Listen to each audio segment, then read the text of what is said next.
Guys, now let's start a new topic that is matrices. Okay, बहुत ही important topic है guys and it's a very simple topic as well. ठीक है, 12th class में अगर हम बात करें तो बहुत स्ट्रेट फॉरवर्ड क्वेश्चंस इसमें आपको आते हैं. मेन से एडवांस में थोड़ा हाई लेवल का पूछा जाता है, तो हम लोग डिस्कस करते हैं about matrices. So first of all let's talk about definition कि यार मैट्रिक्स होता क्या है. तो सिंपल से हम बोल देते हैं कि एक रेक्टेंगुलर अरेंजमेंट, ठीक है, नंबर्स का रेक्टेंगुलर अरेंजमेंट क्या होता है, मैट्रिसेस. अब वो यार नंबर रियल भी हो सकते हैं, कॉम्प्लेक्स भी हो सकते हैं, कुछ भी हो सकते हैं. ठीक है, सिंपल नंबर्स का रेक्टेंगुलर अरेंजमेंट क्या है, मैट्रिक्स है. ऑलराइट, तो अब रेक्टेंगुलर अरेंजमेंट कैसे होगा, तो गाइस रेक्टेंगुलर अरेंजमेंट होता है यहां पर रोज और कॉलम की फॉर्म में.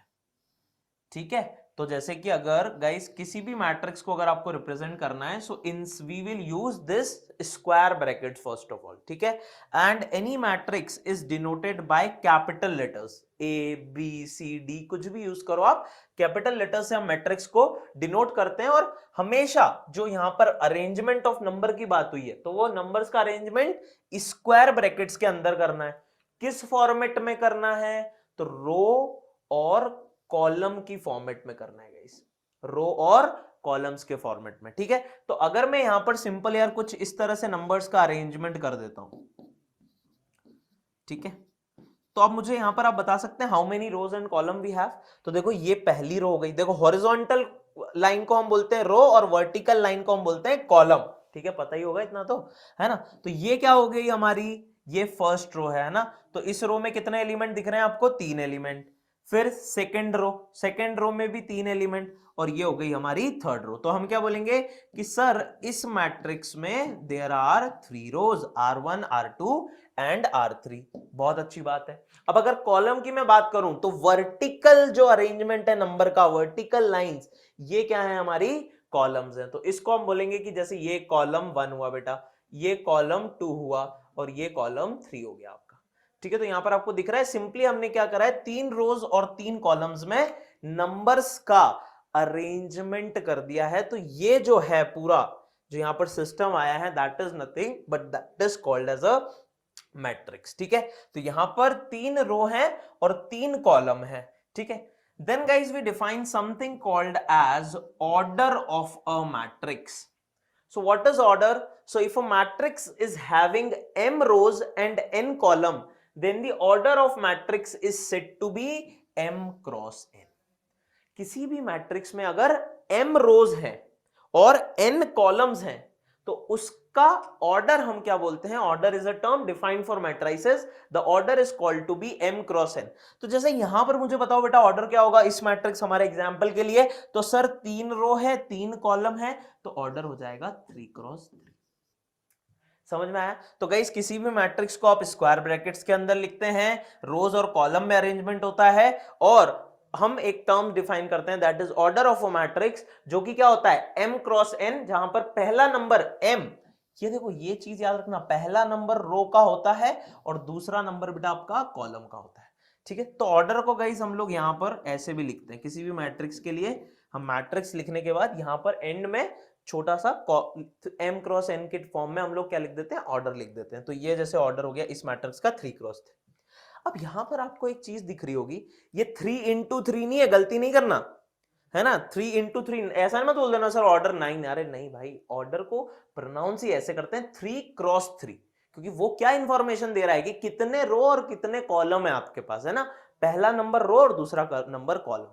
अब इसी ऑर्डर अगर आपको किसी भी मैट्रिक्स का पता है, तो क्या गाइस मैं एक और इंफॉर्मेशन निकाल सकता हूं, that is number of elements in that particular matrix. ठीक है, तो क्या आप मुझे बताओ कितने एलिमेंट है बेटा यहाँ पे, तो क्या आपको दिख रहा है देयर आर टोटल 9 एलिमेंट्स, और 9 तो 3 into 3 भी होता है. तो गाइस नंबर ऑफ एलिमेंट्स यहां पर मैं बोल सकता हूं इस मैट्रिक्स के लिए, जैसे 9 आ रहा है, तो अगर कोई मैट्रिक्स है जिसका ऑर्डर m क्रॉस n है, तो क्या मैं बोल सकता हूं कि number of elements of a matrix will B m into n. Right guys, number of elements कैसे हो जाएंगे किसी भी मैट्रिक्स में, m into n हो जाएंगे. तो रो नंबर और कॉलम नंबर को मल्टीप्लाई करने पे हमें मिल जाता है कि उस मैट्रिक्स में कितने एलिमेंट है, और ऑर्डर हम डिफाइन करते हैं that is m cross n, that is number of rose cross number of columns. ठीक है, तो मैट्रिक्स एक रेक्टेंगुलर अरेंजमेंट है रोज और कॉलम की फॉर्म में नंबर्स का, और हम उसके लिए डिफाइन करते हैं ऑर्डर,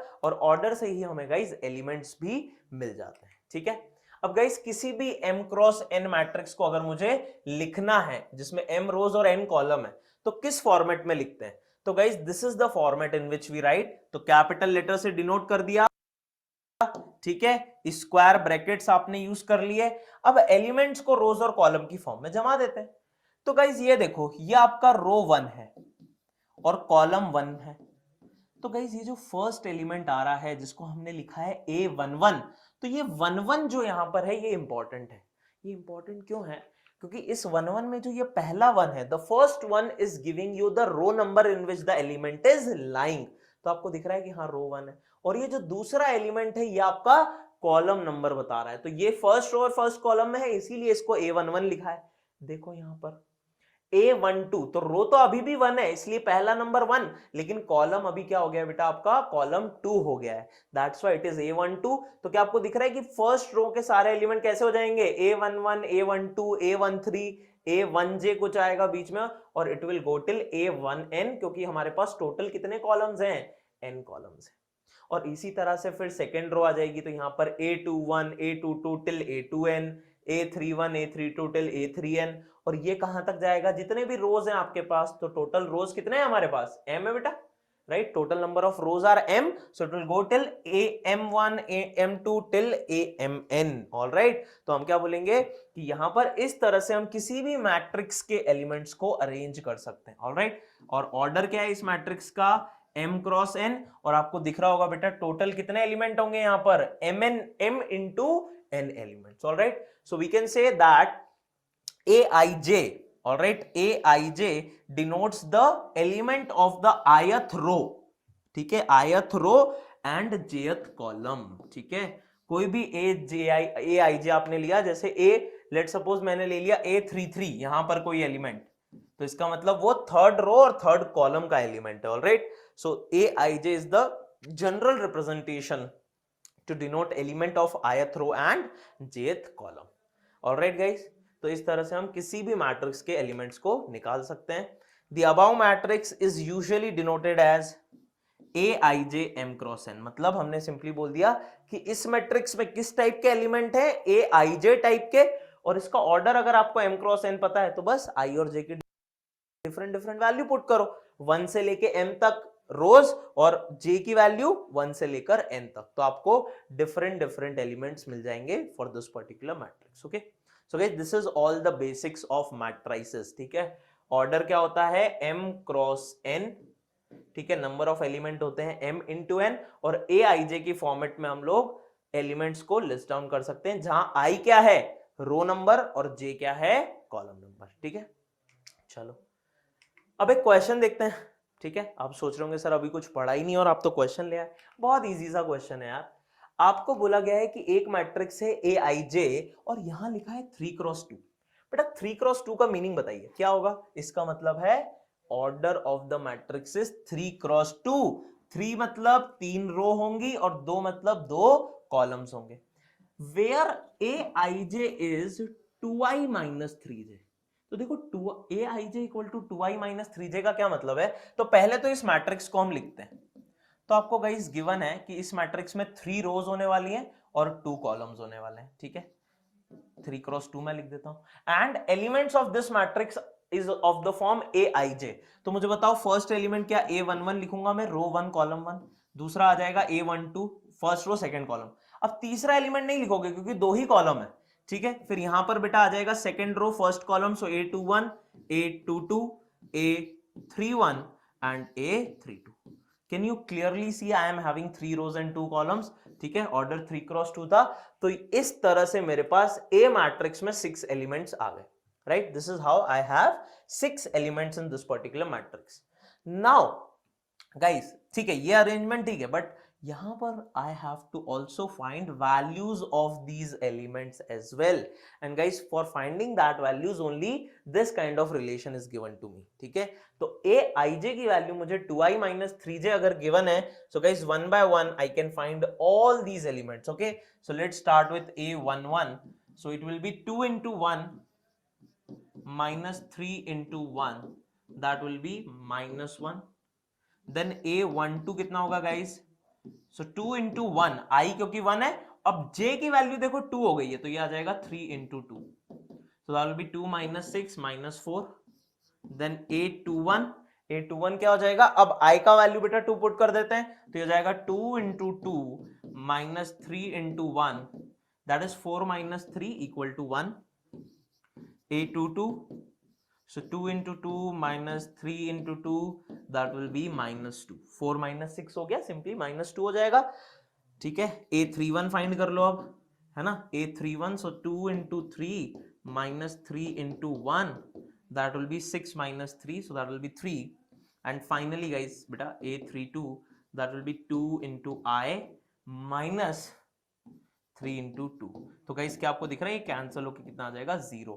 तो यहां पर now you have all the 6 elements, just put it over here.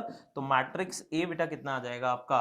It will be -1 -4 1 -2 3 and 0. So this is your matrix A having order 3 cross 2 and the elements will be something like this. Okay, तो आपको A I J defined होगा, different different formulae हो सकते हैं, आप उसमें I और J की डिफरेंट डिफरेंट वैल्यूज पुट करो, you will get all the elements. Okay, so this is how we can find any matrix.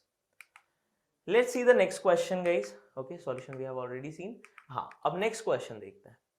If a matrix has 8 elements, what are the possible orders it can have. तो आपको बोला है कि एक matrix में 8 elements हैं, अब बताओ कि कितने पॉसिबल ऑर्डर हो सकते हैं. तो यार हमें पता है कि अगर किसी भी मैट्रिक्स ए का ऑर्डर, बेटा ऑर्डर अगर m क्रॉस n है तो नंबर ऑफ एलिमेंट्स कितने होते हैं उसमें? Elements will be what? It will be m into n, right. So question में हमें एलिमेंट्स गिवन है कि 8 एलिमेंट्स है, तो क्या मैं बोल सकता हूं कि m into n की वैल्यू 8 गिवन है. और गाइज m और n क्या थे? रो और कॉलम नंबर. तो ये इंटीजर ही हो सकते हैं, है ना. फ्रैक्शनल वैल्यू तो नहीं होगी, है ना. 3/2 रो क्या होगी? ऐसा तो कुछ नहीं होगा. सेकंड रो होगी या थर्ड रो होगी. सो m and n will have integers. Now can you tell me guys which integers we should multiply so that we can get 8? तो ऐसा हो सकता है कि ये 8 into 1 हो जाए, ये 1 into 8 भी हो सकता है. इन दोनों में डिफरेंस है. क्यों डिफरेंस है? क्योंकि पहले वाले का मीनिंग है कि आपके पास 8 रो और 1 कॉलम है, और दूसरे वाले का मीनिंग है कि 1 रो और 8 कॉलम है. तो दोनों डिफरेंट है ना. 1 रो और 8 columns will be something like this, 8 rows will be something like this. So both the matrix will be different.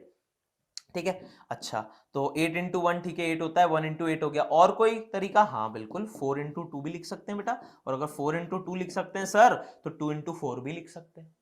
क्या कोई और तरीका है? हाँ, product of any two integers equal to 8. 16 into 1/2 कर नहीं सकते क्योंकि इंटीजर ही चाहिए.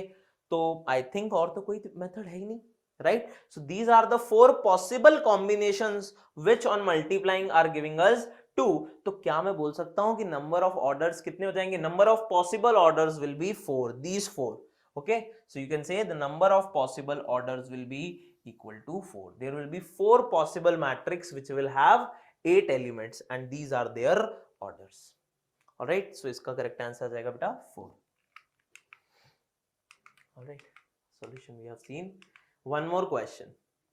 The total number of matrices formed with the help of 6 different numbers are. okay, कितने हम लोग मैट्रिक्स फॉर्म कर सकते हैं अगर हमारे पास 6 डिफरेंट नंबर्स हैं. ठीक है, तो आपके पास यार 6 डिफरेंट नंबर्स हैं, आपको बताना है कि कितने हम लोग मैट्रिक्स फॉर्म कर सकते हैं. ठीक है, तो अब देखो यहां पर क्वेश्चन में थोड़ा सा डिस्क्रिपेंसी है. आपको ये मानना होगा कि मतलब we can't repeat the number. ठीक है, क्योंकि अगर रिपीट करने लगे तो फिर तो हम इनफाइनाइट मैट्रिक्सेस बना सकते हैं. You're getting my point? If you can repeat the elements, you can form infinite matrix. या रिपीट करते जाओ डिफरेंट ऑर्डर के. लेकिन यहां पर हम ये मान के चलेंगे कि हाँ 6 डिफरेंट नंबर हैं और हमें different, like I can't repeat the numbers. So if you can't repeat the numbers, ठीक है, तो इसका मतलब टोटल 6 को ही हमें अरेंज करना है. तो यार 6 को अरेंज हम ऐसे कर सकते हैं कि 6 into 1 की फॉर्म में अरेंज कर दिया, 1 into 6 कर दिया, 2 into 3 कर दिया, या फिर 3 into 2 कर दिया. तो क्या आपको दिख रहा है ये चारों ही मैट्रिक्स डिफरेंट डिफरेंट होंगे because these have different different orders, right. और अगर ये डिफरेंट डिफरेंट ऑर्डर्स हैं तो क्या मैं यहां पर आंसर 4 बोल सकता हूं? क्या मैं यहां पर आंसर 4 बोल सकता हूं? नहीं। क्यों नहीं? क्योंकि देखो अगर आप लेट सपोज ये मैट्रिक्स लिया 6x1, तो 6x1 मतलब सर 6 रोज होंगी और एक कॉलम होगा, so it will look something like this. There will be 6 rows and 1 column, so it will look something like this. Here this dash means यहां पर एलिमेंट आ जाएंगे. अब एलिमेंट भी कैसे हैं यार? डिफरेंट है. एलिमेंट्स भी कैसे हैं? डिफरेंट है. तो अगर आपने लेट सपोज एक बार पुट किया यहां पर A B C D E F, तो एक और मैट्रिक्स बन सकता है जो कि कुछ इस टाइप से हो सकता है, बी ए सी डी ई एफ. दोनों का ही ऑर्डर तो सेम है लेकिन दोनों मैट्रिक्स तो डिफरेंट है. यहां ए और बी की पोजीशन चेंज कर दी. तो ऐसे कितने अरेंजमेंट पॉसिबल हैं? तो guys you have to use permutation and combination over here. How we can arrange, in how many ways you can arrange 6 different elements? Yes, that is 6 factorial. तो इसका मतलब 4 different order के matrices होंगे और हर matrix को guys क्या मैं 6 factorial तरीके से अरेंज कर सकता हूं? Right, there are 6 factorial ways to arrange them. So I can say total number of matrices that will be 4 into 6 factorial. ठीक है, कितना हो जाएगा? 4 into 6 factorial. तो गाइज अब इसको कैलकुलेट अगर करना चाहो तो कर लो यार. 6 factorial कितना होता है आपका? 720 होता है. ठीक है, तो ये आई थिंक हो जाएगा 288. सो 28880. Okay, so this many matrices you can create with the help of 6 different elements. All right, if you are not repeating the elements. okay, क्योंकि अगर रिपीट करने लगे तो यार फिर तो हम बहुत सारे डिफरेंट बना सकते हैं, लेकिन हमारे पास 4 डिफरेंट ऑर्डर्स होंगे और corresponding to each different order matrix we will have 6 factorial methods ways to arrange the elements. So that's why total number of different matrices will be 2880. clear? चलिए, बहुत अच्छी बात है. Now guys, let's read some points which you have to remember. all right, about matrices. तो पहली चीज है the numbers occurring in the rectangular array they are called as elements. ये मैं ऑलरेडी आपको बता चुका हूं कि जो नंबर्स आ रहे हैं, है ना, जो ए बी सी डी ई या 1 2 3 जो भी आ रहा है वो उन्हें हम बोलते हैं एलिमेंट्स. ठीक है. दूसरा है matrix is just, this is a very important point. तो क्या बोला गया है कि मैट्रिक्स जो है वो जस्ट एक एरे है. Array means it's just arrangement of number and has no numerical value. भाई साहब इसकी कोई न्यूमेरिकल वैल्यू नहीं होती. जैसे डिटर्मिनेंट भी कुछ मैट्रिक्स टाइप का ही होता है. बच्चे कुछ तो कंफ्यूज भी होते हैं कि मैट्रिक्स डिटर्मिनेंट एक ही है. सिमिलर से टॉपिक है बट एक नहीं है. क्यों एक नहीं है? क्योंकि डिटर्मिनेंट की तो वैल्यू होती है. Determinant is nothing but it's just a value, लेकिन मैट्रिक्स की कोई वैल्यू नहीं है. मैट्रिक्स भैया एक अरेंजमेंट है, सिंपल. ठीक है. क्यों है वो अरेंजमेंट? यार वो डिफरेंट टाइप्स की इक्वेशन सॉल्व करने के लिए एक अरेंजमेंट बनाया गया है. उसकी कोई वैल्यू नहीं होती है. डिटर्मिनेंट की वैल्यू होती है.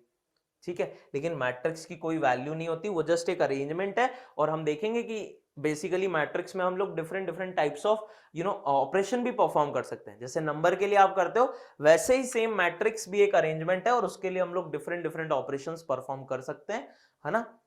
तो ये चीज हमेशा आपको याद रखनी है. ऑलराइट, चलिए. Now guys let's try to discuss about types of matrices. ठीक है, अभी आपने मैट्रिक्स की डेफिनेशन देखी. अब हम लोग quickly, this is very basic topic, कि डिफरेंट टाइप्स ऑफ मैट्रिसेस को हम लोग डिस्कस करेंगे. तो पहला जो मैट्रिक्स यहां पर आता है guys, that is called as your row matrix. तो यार रो मैट्रिक्स नाम से आपको समझ में आ रहा है, हाँ, रो मैट्रिक्स में क्या होना चाहिए? रो मैट्रिक्स मतलब a matrix having only one row. ऐसा मैट्रिक्स जिसमें सिर्फ एक रो हो उसे आप क्या बोल दो? रो मैट्रिक्स बोल दो. मतलब ये हो गया आपका, क्या आपको दिख रहा है? This is having only one row. Column कितने भी हो सकते हैं लेकिन रो अगर एक ही है तो उसे क्या बोल दिया जाता है बेटा? आपका रो मैट्रिक्स बोल दिया जाता है. ऑलराइट, सिमिलरली सो इस तरह से एग्जांपल आ गया आपके पास. यहां पर कॉलम्स कितने भी हो सकते हैं, A11 A12. ठीक है, देखो कॉमा लगाने की जरूरत नहीं है यहाँ पे, it is just arrangement. okay, so A11 A12 A1n. okay, so like that will be your row matrix. Column matrix. तो यार जैसे अभी रो मैट्रिक्स होगा, समझ में ही आ गया होगा, कॉलम मैट्रिक्स में क्या होगा, एक सिंगल कॉलम हो जाएगा, अ matrix having only one column, ठीक है, जिसमें सिर्फ एक ही कॉलम हो उसे हम कॉलम मैट्रिक्स बोल देते हैं। तो कुछ इस टाइप से दिख रहा है आपको, रो कितनी भी हो सकती है, लेकिन अगर एक ही कॉलम है तो उसे आप कॉलम मैट्रिक्स बोल सकते हो। देन गाइज हॉरिजॉन्टल मैट्रिक्स, अब इसको समझ लेते हैं कि यार हॉरिजॉन्टल मैट्रिक्स क्या होता है। तो हॉरिजॉन्टल मैट्रिक्स में हम क्या बोलेंगे, matrix in which number of columns are more than number of rows. ऐसा मैट्रिक्स जिसमें नंबर ऑफ कॉलम ज्यादा हो नंबर ऑफ रोज से। तो यार ऐसा अगर कोई भी मैट्रिक्स बेटा आप लिखते हो, मैं आपको एक एग्जांपल देता हूं बस।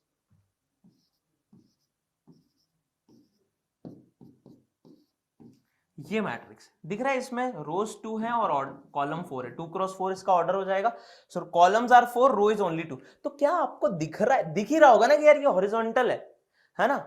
कोई भी ऐसा मैट्रिक्स लिखोगे जिसमें कॉलम ज्यादा रखने रो से, तो ऑब्वियसली आपको उसको स्ट्रेच करना पड़ेगा। एक तो हो गया स्क्वायर जिसमें रो और कॉलम इक्वल है, अब अगर कॉलम बढ़ाने तो यार स्ट्रेच करोगे, और स्ट्रेच करोगे तो यार वो हॉरिजॉन्टल शेप में ही आ जाना है। समझ में आ रही है बात। तो ये याद रखना फिर भी मुश्किल होगा, लेकिन ऐसे याद रख सकते हो कि हाँ हॉरिजॉन्टल बना के देखो, हॉरिजॉन्टल ऑब्वियसली कॉलम क्या हो जाएंगे, ज्यादा हो जाएंगे, ठीक है। तो इस टाइप का जो भी मैट्रिक्स होगा उसे हम बोल देते हैं हॉरिजॉन्टल मैट्रिक्स। आप सोच रहे होंगे सर ये सब क्या पढ़ा रहे हो जेई के कोर्स में, हाँ 12th में आने के बाद ये पढ़ेंगे क्या हम। देखो ये सब चीजें बहुत ईजी है, इस पर क्वेश्चन ऐसा नहीं आएगा आपको कि 4 मैट्रिक्स देके वो पूछ रहा है कि हाँ बताओ कौन सा हॉरिजॉन्टल मैट्रिक्स है या कौन सा कॉलम मैट्रिक्स है। लेकिन कहीं अगर ऐसा लिखा आ गया कि एक कॉलम मैट्रिक्स है और उसके बाद बहुत लंबी कहानी है, अब आपको पता ही नहीं कि कॉलम मैट्रिक्स क्या है, तो फिर दिक्कत हो जाएगी ना। तो इसलिए ये सब पढ़ रहे हैं ना। तो बस ध्यान रख लो कि हाँ जिसमें कॉलम ज्यादा है तो वो स्ट्रेच अपने आप दिखेगा, उसको हॉरिजॉन्टल मैट्रिक्स बोल देंगे। फिर आ जाता है बेटा वर्टिकल मैट्रिक्स, ठीक है। वर्टिकल मैट्रिक्स में क्या होगा, अभी हॉरिजॉन्टल पढ़ा, वर्टिकल में क्या हो जाएगी, रोज जो है वो आपकी ज्यादा हो जाएंगी कॉलम से। Okay, the number of rose will be greater than number of column, ठीक है। तो वो कुछ इस तरह से आपको दिखेगा, जैसे ये मैट्रिक्स रहा, ठीक है। दिख रहा है आपको, थोड़ा सा स्ट्रेच्ड है ये, है ना। इसमें एक रो और ऐड कर लो, ये तो थोड़ा सा मतलब 3 रो तो है ही, 3 रो 2 कॉलम है, रो ज्यादा है, बट स्ट्रेच्ड आपको अगर नहीं दिख रहा हो तो ठीक है। Sorry, this will be, sorry guys, this will be A21 ना, एलिमेंट्स थोड़ा सा वहां पे, ये A11 होगा, ये A12 होगा, ये A21 होना चाहिए, right. A21, A22, A31, A32. Okay, so you can clearly see we have 3 rows and only 2 columns, so this is a vertical matrix. All right, then guys zero matrix, this is important for us. Okay, so zero matrix क्या होगा, any matrix is called zero or null matrix if guys aij is zero. aij is zero, it means if all the elements, उस matrix के सारे elements अगर zero हो जाएं तो हम उसे क्या बोल देंगे, नल मैट्रिक्स या फिर जीरो मैट्रिक्स। जैसे कि अगर एग्जांपल के लिए मैं लिखना चाहूं तो ये मैट्रिक्स हो गया आपका, सिंपल, सारे एलिमेंट्स को जीरो कर दो, ये मैट्रिक्स क्या है, नल मैट्रिक्स है। ऐसा कोई दूसरा मैट्रिक्स ले लूं मैं, सो ये भी क्या है, null matrix. So both of them are null matrix. Just क्या हम बोलेंगे कि this is a null matrix of order 2 cross 2, this is a null matrix of order 3 cross 2। okay, so a matrix in which aij m cross n, if all aij is zero, that means all the elements, सारे elements क्या हो जाएं, zero हो जाएं, उसे हम बोल देंगे सिंपली आपका नल मैट्रिक्स, ठीक है। तो ऑर्डर डिफरेंट डिफरेंट है, तो you will say like a null matrix of order this, a null matrix. तो देखिए कॉन्सेप्ट बिल्डर आपकी क्या हेल्प करता है, जैसे आपके पास में क्वेश्चन है एक पर्टिकुलर टॉपिक के अकॉर्डिंग, तो यहाँ पे आपका क्वेश्चन एक्सप्लेनेशन वीडियो है, ये वीडियो से आप क्वेश्चन को अंडरस्टैंड कर सकते हो। देन अगर आपने जैसे इसमें बी किया, जो कि मुझे पता है कि रॉन्ग है, मैंने आंसर सबमिट किया, तो यहाँ पे मेरा एक क्या है, यहाँ पे एक साइड में मुझे दिख रहा है हिंट, तो मैं हिंट पे क्लिक करूंगा तो मुझे हिंट का एक वीडियो और मिलेगा। ये हिंट में मुझे ये बताएगा कि मेरा जो क्वेश्चन है वो मुझे कैसे करना है, एक हिंट मिलेगा मुझे। देन मैं दोबारा क्वेश्चन पे प्रैक्टिस पे जाऊंगा, क्वेश्चन पे क्लिक करूंगा और मैंने यहाँ पे क्या कर दिया, सी करके, सी किया एंड सबमिट, सी करके मैंने सबमिट किया, सॉरी, सी एंड सबमिट। तो मेरा इसमें आया कि option A is correct answer, please review the solution. तो यहाँ पे मुझे कंप्लीट सॉल्यूशन के साथ में एक ऊपर देखो, आपको ये सॉल्यूशन है आपका, और सॉल्यूशन के साथ में एक वीडियो दिया हुआ है ऊपर, सॉल्यूशन वीडियो। ठीक है। तो यहाँ पे आपको ये कंप्लीट क्वेश्चन का सॉल्यूशन मिलेगा कि ये क्वेश्चन आपने कैसे किया है। ठीक है, इस तरीके से आपको n नंबर ऑफ क्वेश्चंस का क्या करना है, प्रैक्टिस करना है। जैसे आपका सेकंड क्वेश्चन है, तो एक टॉपिक पे आपके पास में क्या होगा, एक ही क्वेश्चन पे आपको 3 अलग अलग वीडियोज मिलेंगे। पहले क्वेश्चन का एक्सप्लेनेशन मिलेगा, फिर उसके बाद में अगर आपने गलत किया तो उसका हिंट मिलेगा, और अगर फिर भी आपका गलत है तो आपको क्या मिलेगा, उसका सोल्यूशन का वीडियो मिलेगा विद कंप्लीट सोल्यूशन। जैसे ये क्वेश्चन है, इसका ये वीडियो है। तो आपको ज्यादा से ज्यादा बच्चों, और फिर आप जब इसको सबमिट करेंगे, इसको जब आप एंड करेंगे, ठीक है, तो इसकी रिपोर्ट वही आपको मिल जाएगी। तो ये जो आपका आइकन है, ये जो आपका आइकन है यहाँ पे, ये देखिए कॉन्सेप्ट बिल्डर, इसको आपको फोकस करना है। समझ गया, समझ में आ गया? कॉन्सेप्ट बिल्डर पे आपको ध्यान देना है, क्वेश्चंस कैसे करने हैं जैसे आपको फ्री टाइम मिलता है। और इसके बाद में है, ये समझ में आया सबको?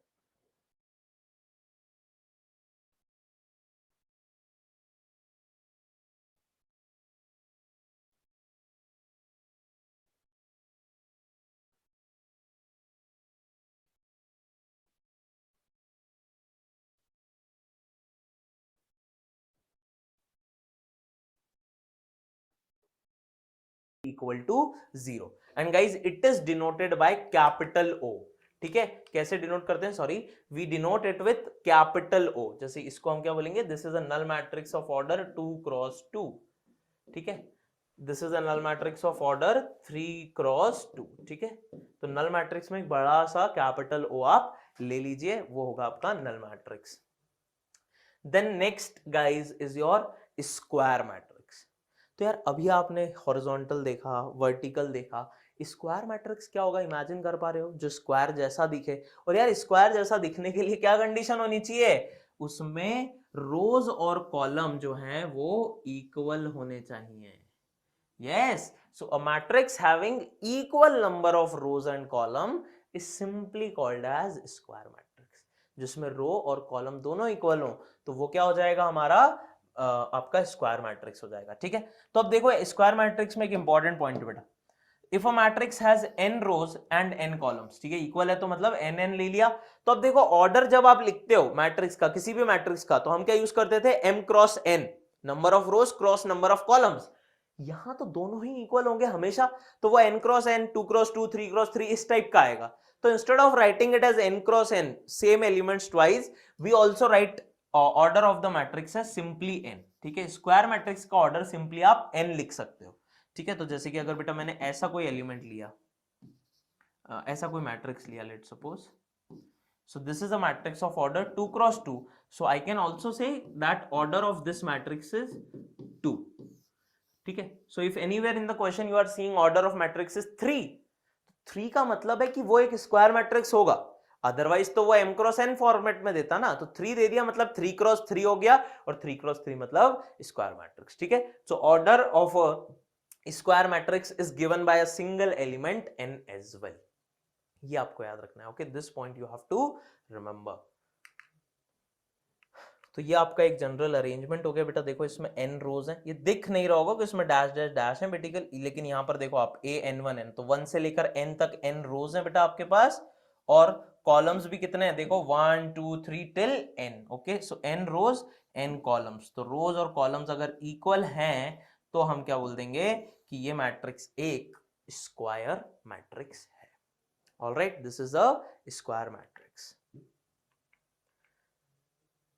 Then guys next we have a triangular matrix। अब ये triangular matrix क्या है, so first of all guys please remember triangular matrix is a type of square matrix। ये क्या है, triangular matrix एक type है square matrix का। अच्छा, अब इसमें भी दो टाइप के हम लोग मैट्रिक्स डिफाइन करते हैं, एक होता है लोअर ट्रायंगुलर और एक होता है अपर ट्रायंगुलर। पहले समझ लेते हैं कि लोअर ट्रायंगुलर क्या है। सो अ स्क्वायर मैट्रिक्स, पहली ही चीज आपको दिख गई, क्या लिखा है यहाँ पे, अ स्क्वायर मैट्रिक्स। इसका मतलब ये बात ही आपको कब करनी है, जब स्क्वायर मैट्रिक्स। ठीक है, चलो अब देखते हैं कि सर लोअर ट्रायंगुलर क्या होता है। तो ऐसा square matrix, a square matrix is called lower triangular if aij is 0 when I is less than j। अब इसको समझने की कोशिश करते हैं, इसमें बच्चे थोड़ा सा, इसको मैं रखने का एक इजी मेथड बताता हूं, पर पहले ये समझ लेते हैं। तो क्या बोला है कि कोई भी स्क्वायर मैट्रिक्स लोअर ट्रायंगुलर कब होगा, जब एलिमेंट एआईजे क्या है, एलिमेंट की वैल्यू, एलिमेंट 0 हो जब आई लेस देन जे हो। यार आई क्या होता था, आई क्या होता था, रो नंबर, और जे होता था कॉलम नंबर। इसका मतलब रो नंबर जब भी लेस है कॉलम नंबर से तो हमारा एलिमेंट 0 होना चाहिए, तब तो हम क्या बोल देंगे उसे, लोअर ट्रायंगुलर। तो यार मैं सिंपल एक 3x3 स्क्वायर मैट्रिक्स लेता हूं। देखो स्क्वायर मैट्रिक्स के केस में ना हमारी जो डीलिंग होगी वो सिर्फ 2x2 या 3x3 के साथ होनी है, 4x4 नहीं आता अपने को। तो अपन जनरल एग्जांपल ले लेते हैं 3x3। तो यार इसको कुछ ऐसे लिखेंगे अपन, a11 a12 a13 a21 a22 a23 a31 a32 a33। अब इसमें मुझे बताओ कि row number less than column number कहां कहां पे है, लेस, रो नंबर लेस हो तो ये यहां पर रो नंबर 1 है, कॉलम नंबर 2 यहां पर भी लेस है, यहां पर भी लेस, और कहीं पे लेस नहीं है। इसका मतलब ये तीनों नंबर्स क्या होने चाहिए, 0 होने चाहिए, 0। ये तीनों नंबर 0, बाकी के नंबर्स कुछ भी हो तो मैं क्या बोल दूंगा, इसे लोअर ट्रायंगुलर मैट्रिक्स बोल दूंगा। और गाइस इसको याद रखने का इजी तरीका ये भी है कि हम क्या बोल दें कि बाकी के एलिमेंट्स कुछ भी हो, ये सब एलिमेंट्स कुछ भी हो, ये क्या होती है, डायगोनल होती है, डायगोनल के ऊपर वाले एलिमेंट्स अगर 0 हैं तो ये मैट्रिक्स क्या हो जाएगा, लोअर ट्रायंगुलर मैट्रिक्स। तो ये मेथड ज्यादा इजी है। ये मैंने x लिखे हैं, ये इक्वल नहीं होने चाहिए, x मतलब कुछ भी हो, लेकिन डायगोनल, ये क्या होती है बेटा, डायगोनल होती है, अभी और डिस्कस करेंगे इसे, लेकिन दिख रहा है ना यार स्क्वायर के लिए डायगोनल, ऐसे इमेजिन करो अभी। तो इस डायगोनल के ऊपर वाले एलिमेंट्स अगर 0 हैं तो मैट्रिक्स क्या हो जाएगा, लोअर ट्रायंगुलर मैट्रिक्स। और मैथमेटिकली फॉर्मूला वाइज तो फिर ये याद रखो आप कि i लेस देन j के लिए aij 0, मतलब row number less than column number के लिए ये 0 हो तो लोअर ट्रायंगुलर है। Now let's talk about the second type of triangular matrix बेटा, that is upper triangular। तो यार अभी हमने लोअर ट्रायंगुलर देखा, क्या होता था, डायगोनल के ऊपर वाले सारे एलिमेंट 0 कर दो। तो यार अपर ट्रायंगुलर में क्या होगा, डायगोनल के नीचे वाले, देखो अपोजिट यूज कर रहे हैं हम, अपर में नीचे वाले 0 और लोअर में ऊपर वाले 0, ठीक है। तो अपर ट्रायंगुलर मैट्रिक्स की अगर हम डेफिनेशन देखें तो फिर से क्या होगी कि ऐसा square matrix, a square matrix is called upper triangular if aij element is 0 for i greater than j। i greater than j that means जिसके लिए रो नंबर बड़ा हो कॉलम नंबर से, ठीक है। तो अगर आप ऐसा कोई एलिमेंट देखोगे, ठीक है, तो उसके लिए हम लोग क्या, अगर ऐसे कोई एलिमेंट्स हैं जिसमें हम लोग रो नंबर जब ग्रेटर है कॉलम नंबर से और वो 0 है तो हम उसे अपर ट्रायंगुलर बोलेंगे। या फिर सिंपली हम जो कहते आ रहे हैं कि all the elements below diagonal, if below the diagonal elements are 0 तो उसे क्या बोल देंगे, अपर ट्रायंगुलर मैट्रिक्स, ठीक है। तो कैसा दिखेगा, कुछ इस टाइप का दिख जाएगा यार, देखो ये डायगोनल के नीचे वाले, बिलो द डायगोनल सारे एलिमेंट्स कैसे हैं, 0, उसके ऊपर कुछ भी हो, ये सब एलिमेंट्स कुछ भी हो हमें नहीं पता, लेकिन बिलो द डायगोनल्स, ठीक है, डायगोनल से नीचे वाले सारे एलिमेंट 0 होने चाहिए, तब हम ट्रायंगुलर मैट्रिक्स को कैसा बोल देंगे, अपर ट्रायंगुलर मैट्रिक्स, ठीक है। So these are the two types of triangular matrix, lower triangular and upper triangular. Next guys type of matrix है that is diagonal matrix. Guys ये एक इंपॉर्टेंट टाइप है, ठीक है, अच्छे से समझते हैं, बहुत इजी सी डेफिनेशन है। डेफिनेशन क्या है, फिर से स्क्वायर मैट्रिक्स, स्क्वायर मैट्रिक्स मतलब डायगोनल मैट्रिक्स की बात तभी होगी जब वो स्क्वायर मैट्रिक्स हो, मतलब रो और कॉलम इक्वल होने चाहिए, है ना। सो a square matrix aij of order n is said to be diagonal if aij is 0 for I not equal to j। तो यार I not equal to j का क्या मीनिंग हुआ, मतलब जब भी रो नंबर और कॉलम नंबर इक्वल नहीं है तो एलिमेंट को 0 कर दो। इसका मतलब क्या मैट्रिक्स कुछ इस टाइप का दिखेगा, यहां पर देखो ये a12 होता था 0, ये a13 होता था 0, ये a23 होता था 0, 21 31 32 सब 0।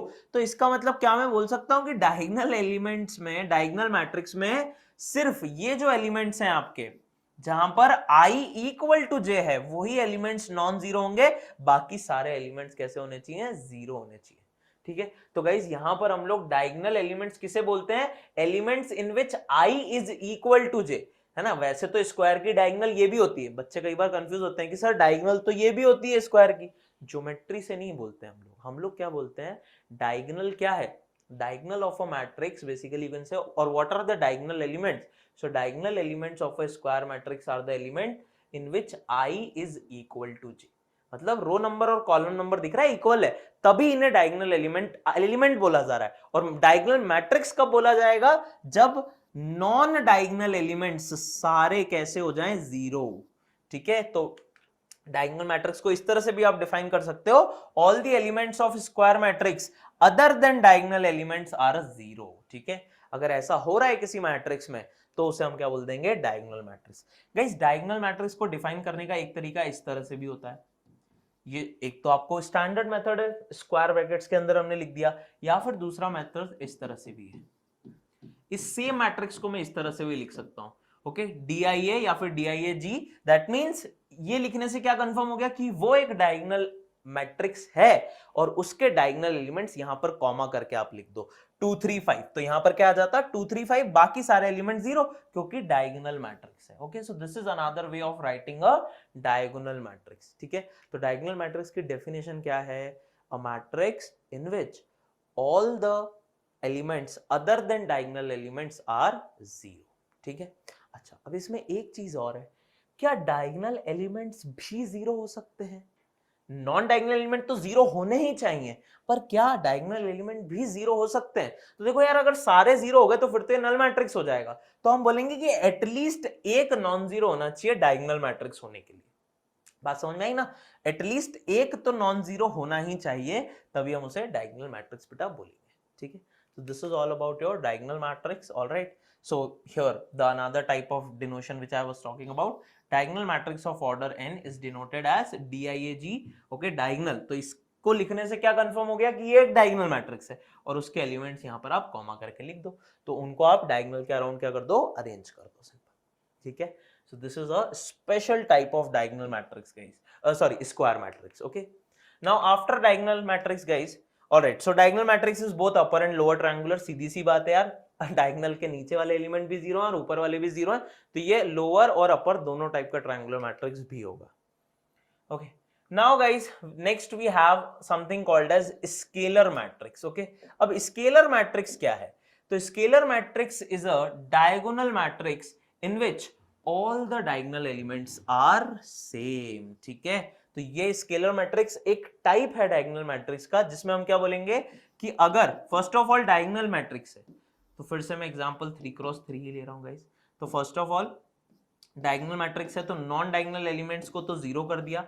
अब इसमें भी डायगोनल मैट्रिक्स अगर इक्वल हो जाते हैं, सेम हो जाते हैं, तो हम इस मैट्रिक्स को क्या बोल देते हैं? Scalar matrix. Okay, in a diagonal matrix if all the diagonal elements becomes equal और same, then that matrix is called as scalar matrix. Okay, so this matrix Aij of order n is a scalar matrix if Aij is 0 for I not equal to j. ठीक है, diagonal element की property है ये, and Aij is equal to a constant k for all I equal to j. ठीक है, तो A11 भी k हो, A22 भी k हो, A33 भी k हो, सारे डायगोनल एलिमेंट क्या हो बेटा? सेम हो, तो उसे हम स्केलर मैट्रिक्स बोल देते हैं। कुछ इस टाइप का वो दिखेगा। अब गाइस स्केलर मैट्रिक्स एक स्पेशल टाइप था डायगोनल का, जो कि एक स्पेशल टाइप है स्क्वायर का। अब स्केलर का भी एक स्पेशल टाइप है, और जिसे हम बोलते हैं यूनिट या फिर आइडेंटिटी मैट्रिक्स। ये बहुत इंपॉर्टेंट है, हम इसका यूज बहुत करते हैं हमारे डिस्कशंस में।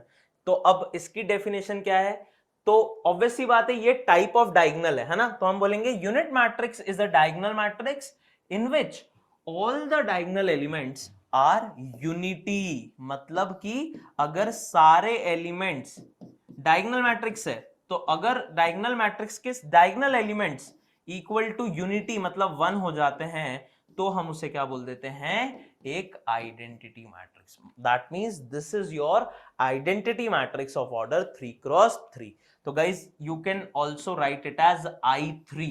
I stands for identity matrix and this 3 stands for the order, that is 3x3. Okay, so unit matrix of order n is denoted by In, so you can write it as I2, I3, I4, all right, or simply you can write it as I. So I means it's a identity matrix, और होता क्या है? तो diagonal element equal to 1 और non diagonal element सारे क्या हो जाए बेटा? 0। ठीक है, तो ये एक special type of diagonal matrix होता है, ठीक है, जिसमें डायगोनल एलिमेंट सारे इक्वल टू 1 होने चाहिए. Alright guys, so this is about your identity matrix. So you can write it as aij equal to 0 for I not equal to j, that is the condition for diagonal matrix, and aij equal to 1 for I equals to j. So सारे diagonal elements equal to unity होना चाहिए, ठीक है, तो कुछ इस तरह से I3 दिखेगा आपका. Okay, now guys let's see some questions quickly. तो ये सिंपल सा एग्जांपल है, which are the example of upper triangular. तो यार अपर ट्रायंगुलर के लिए मैंने क्या बोला था, डायगोनल के नीचे वाले एलिमेंट सारे जीरो. थोड़ा सा उल्टा होता है, अपर के लिए नीचे वाले एलिमेंट जीरो. तो देख लो यार डायगोनल के नीचे वाले जीरो कहां पर हो रहे हैं.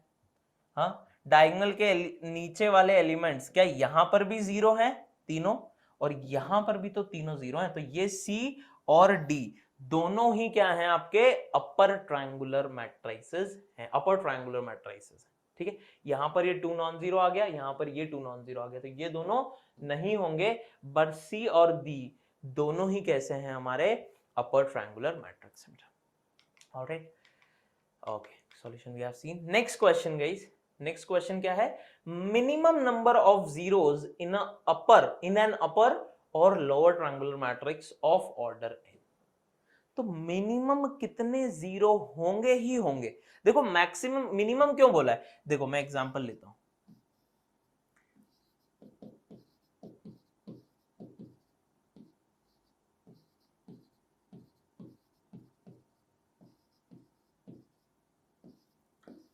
तो ये एक अपर ट्रायंगुलर मैट्रिक्स है, ठीक है, तो ये तीन तो जीरो होने ही चाहिए, then only it can become a upper triangular. Right, ये तीन तो जीरो होने ही चाहिए. इसके अलावा अब और कोई एलिमेंट भी जीरो हो सकता है, जैसे ये जीरो हो सकता है, ये भी जीरो हो सकता है. ठीक है, तो मिनिमम कंडीशन क्या है, मिनिमम कंडीशन हम यहां पर ये बोलेंगे कि मिनिमम कंडीशन ये है कि ये तीन एलिमेंट तो जीरो होने ही चाहिए. तो अब आपको क्या फाइंड करना है कि किसी भी n ऑर्डर का अगर अपर ट्रायंगुलर या लोअर ट्रायंगुलर मैट्रिक्स है तो उसमें कितने जीरो होंगे.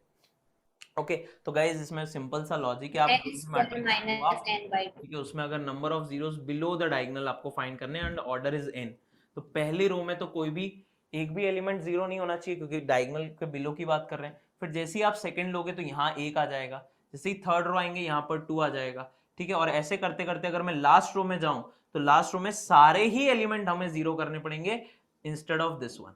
ठीक है, इसको छोड़ के सारे एलिमेंट जीरो होंगे. तो देखो यहाँ पर 1 then 2 then 3 and it will go till n minus 1, क्योंकि यहाँ पर n एलिमेंट्स होते हैं, n कॉलम्स है ना, तो n एलिमेंट होते हैं, but because this last one is not zero, other n minus 1 all are zero.